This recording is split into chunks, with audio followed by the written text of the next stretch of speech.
Hello everyone, welcome to my channel मिस्ट्रिक्ट। ये मेरी सेकेंड वीडियो है एंड अगर आपने मेरी फर्स्ट वीडियो नहीं देखी सर्बियन डांसिंग लेडी की, तो मैं आपको रिकमेंड करूँगा कि काफ़ी इंटरेस्टिंग वीडियो है, आप वो जाके ज़रूर देखें। और अगर आपको मेरी वीडियोज़ और स्टोरीज़ अच्छी लग रही हो तो प्लीज़ सपोर्ट कीजिए।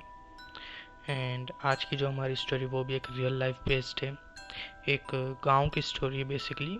जो एक मनोहर नाम का व्यक्ति रहता है, जिनके दो बेटे और एक बेटी रहती है, और जिनका घर कब्रिस्तान के पास में होता है। तो आज की हमारी स्टोरी कब्रिस्तान और एक गांव के ऊपर बेस है। तो बिना कोई टाइम वेस्ट किए हम आज की स्टोरी स्टार्ट करते हैं। मनोहर का घर पुराने कब्रिस्तान के पीछे था और उसके घर के छत से वह कब्रिस्तान अच्छे से दिखता था। वह रोज उस कब्रिस्तान को पार करके ही अपने काम पर जाता था। मनोहर के दो बच्चे भी थे और दोनों बच्चे बड़े ही शैतान थे। बड़े बेटे का नाम रॉकी और छोटे बेटे का नाम विक्की था। एक बार गर्मी की छुट्टियों में रॉकी और विक्की की बहन सोनिया भी आई हुई थी। तीनों मिलकर रात के लगभग 12 बजे एक रूम में ट्रूथ और डेयर खेल रहे थे। रॉकी सोनिया से पूछता है कि तुम ट्रूथ लोगी या डेयर। सोनिया डेयर लेती है और पूछती है कि तुम लोग कुछ खतरनाक करने के लिए तो नहीं कहोगे ना। तो फिर रॉकी कहता है कि ये हुई ना बात, तो जाओ अब छत पर से घूम कर आओ और छत पर रखे गमले में से फूल तोड़कर लाना होगा, तभी हमें पता चलेगा कि तुम सच में छत पे गई थी। तो फिर सोनिया कहती है कि छत पर से तो कब्रिस्तान दिखता है, नहीं, मैं नहीं जाऊंगी। But in the end Rocky और विक्की दोनों मिलके सोनिया को छत पर जाने के लिए मना ही लेते हैं, क्योंकि आपको पता है कि दोनों भाई कितने शैतान हैं। सोनिया छत पर जाती है और जैसे ही गमले में लगे फूल की तरफ बढ़ती है, तभी उसकी नज़र कब्रिस्तान की ओर पड़ती है। कब्रिस्तान में एक बड़ा सा सूखा पेड़ होता है। वह देखती है कि उस पेड़ पर एक सर कटी हुई उल्टी लाश लटक रही होती है। सोनिया उसे देखते ही जोर से चिल्लाती हुई बेहोश हो जाती है।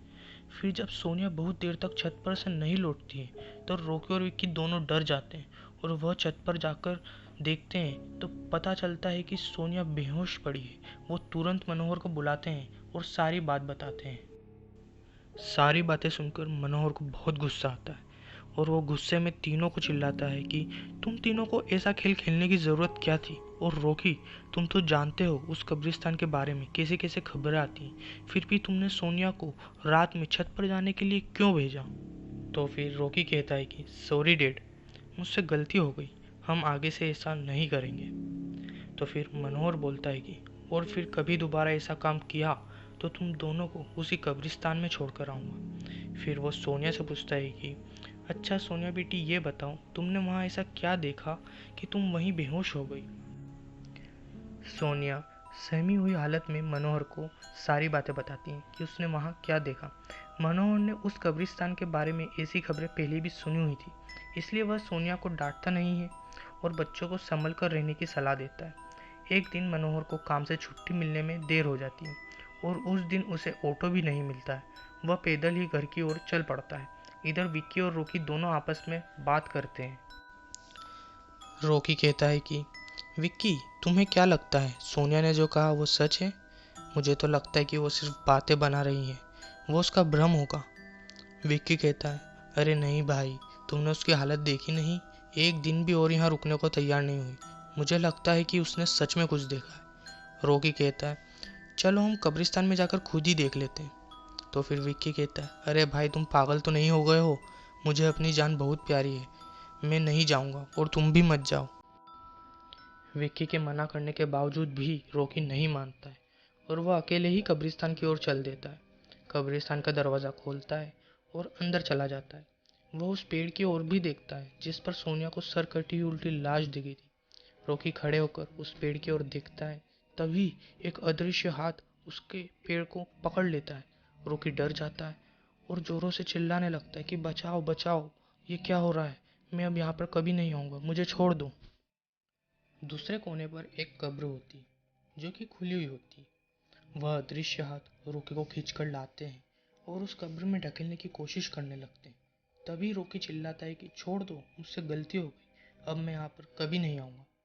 पर जैसा कि आपको पता है कि मनोहर को भी उस दिन काम में काफ़ी देर हो गई थी, तो मनोहर काम से पैदल घर पहुँचने वाला ही होता है जैसे ही वह कब्रिस्तान से गुजरता है उसे रॉकी की आवाज़ सुनाई देती है। मनोहर सोचता है कि ये क्या, ये तो रॉकी की आवाज़ लगती है, ये तो कब्रिस्तान से आ रही है, मुझे जाकर के देखना चाहिए। मनोहर कब्रिस्तान में चारों ओर देखता है लेकिन रॉकी कहीं नहीं दिखाई देता है। वह घर लौटकर आ जाता है और विक्की से पूछता है कि रॉकी कहाँ है। विक्की कहता है कि पापा, मेरे बार बार मना करने के बावजूद भी रॉकी कब्रिस्तान में चला गया है। वो जानना चाहता था कि सोनिया ने जो देखा वो सच कह रही थी या झूठ कह रही थी। मनोहर कहता है हमारे पास समय बिल्कुल भी नहीं है, जाओ घर के मंदिर में जो शंख में जो पवित्र जल रखा है वो लेकर आओ, हमें रॉकी को खोजने कब्रिस्तान जाना पड़ेगा। विक्की वो पवित्र जल ले आता है। मनोहर और विक्की कब्रिस्तान में जाते हैं। मनोहर जल छिड़कता है, फिर उसे किसी के घसीटने का निशान दिखाई देता है। वह समझ जाता है और फिर उस निशान का पीछा करते हुए उस कब्र तक पहुंच जाता है। मनोहर कब्र के आसपास वो जल छिड़कता है। कब्र से अजीब अजीब सी आवाज़ें आती है। विक्की बहुत डर जाता है।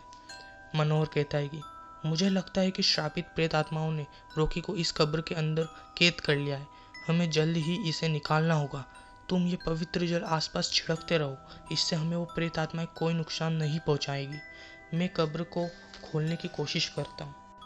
मनोहर उस कब्र को खोलने की बहुत कोशिश करता है बट उससे वो कब्र खुलती ही नहीं। पर इन द एंड कोशिश कर करके वह कब्र खुल जाती है।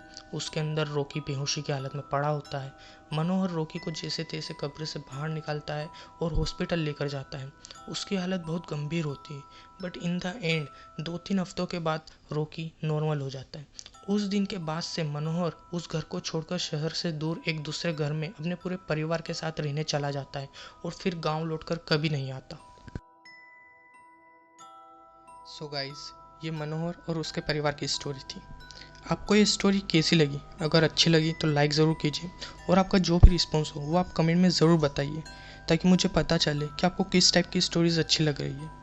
अगर आप मेरे चैनल पर पहली बार आए हैं तो सब्सक्राइब कीजिए और बेल आइकन को भी ज़रूर दबाएं ताकि मैं जब भी कोई सी भी वीडियो डालूं तो आप तक सबसे पहले पहुंचे।